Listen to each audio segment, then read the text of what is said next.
इंकशाफ जो कि बड़ा शॉकिंग है कि 16 तारीख को फेडरल इन्वेस्टिगेटिंग एजेंसी ने खान साहब की गैर मौजूदगी में उनकी फ़िज़िकल कस्टडी और फ़िज़िकल रिमांड तफ्तीश की गर्ज से मांगा, जिसे नामंजूर कर दिया गया 15 तारीख को। सो आज से 15 दिन पहले खान साहब जेल में जुडिशल हो चुके हैं और इसका किसी को इल्म नहीं। ये बहुत अफसोसनाक और कंसर्निंग बात है कि ऑफिशियल सीक्रेट एक्ट की प्रोसीडिंग को आज तक कभी ऐसा नहीं हुआ कि किसी भी मुकदमे की इतनी सस्पिशियस और इतनी सीक्रेटिव प्रोसीडिंग्स जो हैं वो चलाई जाएं कि उनको अवाम के सामने, हत्ता के वकला के सामने जो उनको डिफेंड कर रहे हैं, मुल्ज़िम को भी नहीं पता जिसके ऊपर आप ये इल्ज़ाम लगा रहे हैं कि उसके साथ हो क्या रहा है। ये तमाम की तमाम फंडामेंटल राइट्स की बड़ी ब्रेजन और बड़ी ब्लेटेंट वायलेशन है। आर्टिकल 10A की वायलेशन है। ये फ्री ट्रायल उनको नहीं दिया जा रहा, जिसका आज पता चल रहा है। आज हमने इमरान खान साहब के जुडिशल होने पर फ़ौरन उनकी ज़मानत जो है बेल एप्लीकेशन फ़ाइल कर दी है, जिस पर FIA को नोटिसेस इशू हो गए हैं और 2 तारीख को बरोज़ हफ्ता 2 सितंबर को उनकी बेल हेयरिंग पर बाकायदा समाअत होगी और उस पर बहस होगी।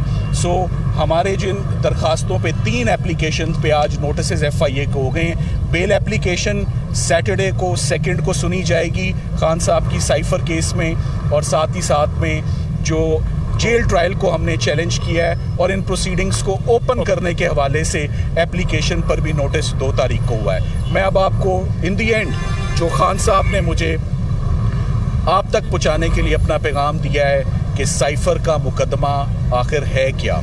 सबसे पहली बात, खान साहब पे 2 इल्ज़ामात हैं साइफ़र के हवाले से। नंबर 1 कि उन्होंने साइफ़र को अपने पास रखा हुआ है कहीं छुपा कर, और नंबर 2 उसका गलत इस्तेमाल किया। मैं इन दोनों बातों पे आपको उनका मौक़िफ़ आपके आगे रखना चाहूँगा। साइफ़र की, जैसे कि आप सब लोग जानते हैं, अब ये बहुत दफ़ा बात डिस्कस हो चुकी है, मंजर आम पर आ चुकी है। साइफ़र एक डिप्लोमेटिक कॉरेस्पॉन्डेंस है, एक एक्सचेंज ऑफ कम्युनिकेशन है। ये कॉन्फिडेंशियल होती है, ये प्रिविलेज्ड कम्युनिकेशन होती है, जो हमेशा फॉरेन ऑफिस के पास उनकी तहवील में ओरिजिनल रहती है। और इस बात की तस्दीक जो इंटीरियर मिनिस्टर राना सनाउल्लाह साहब की स्टेटमेंट सोशल मीडिया पे मौजूद है कि साइफ़र तो हमारे पास है, तो अगर साइफ़र आपके पास है और वो ओरिजिनल डॉक्यूमेंट आपके पास है, तो फिर ये मुकदमा किस बात का और ये इल्ज़ाम किस बात का। ये फेडरल इन्वेस्टिगेटिंग एजेंसी ने भी ये बात तस्लीम की है कि साइफ़र का ओरिजिनल डॉक्यूमेंट फ़ॉरेन ऑफिस के पास मौजूद है। सो फ़ॉरेन साइफ़र की जो 4 कॉपियाँ बनती हैं, उनमें से 1 कॉपी जो है वो खान साहब के पास आती है। उस कॉपी के अंदर जो इन्फॉर्मेशन थी वो ऑब्जेक्शनेबल इन्फॉर्मेशन थी।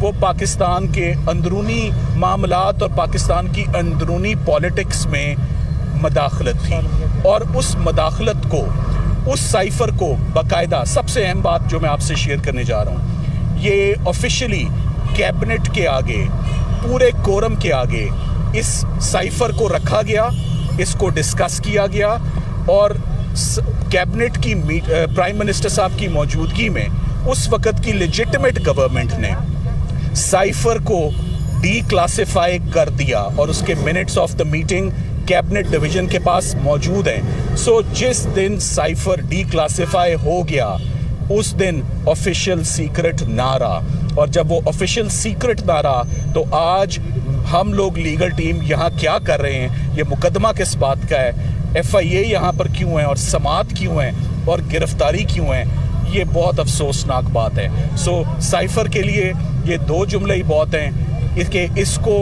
कैबिनेट ने डी क्लासिफाई किया, और जिस दिन ये डी क्लासिफाई हो गया, ये ऑफिशियल सीक्रेट ना रहा और इसके ऊपर कोई प्रोसिक्यूशन ना की जा सकती थी। मैं मज़ीद ये भी आपको बता दूं कि डी क्लासिफाई होने के बाद इसको नेशनल सिक्योरिटी काउंसिल के आगे भी इस मामले को रखा गया, और उसके बाद जब उसके कंटेंट्स को देखा गया तो बाकायदा तौर पे हमारे फॉरेन सेक्रेटरी ने डीमार्च किया, जिस डीमार्च में आपको सादा ज़ुबान में बता देता हूँ, वो एक प्रोटेस्ट होता है, वो एक गिला होता है, वो एक शिकायत होती है जो हमारा फॉरेन ऑफिस किसी और फॉरेन कंट्री को देता है کہ آپ نے ایسا کیوں کیا ہے.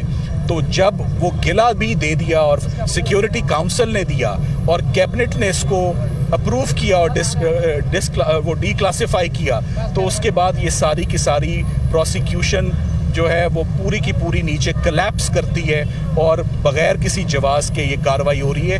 یہ مقدمہ کواشنگ آف FIR کا مقدمہ ہے اور اس کے اوپر ہم اب اپنی بہت جلد اپنی قانونی ریمیڈیز جو ہیں وہ اویل کریں گے.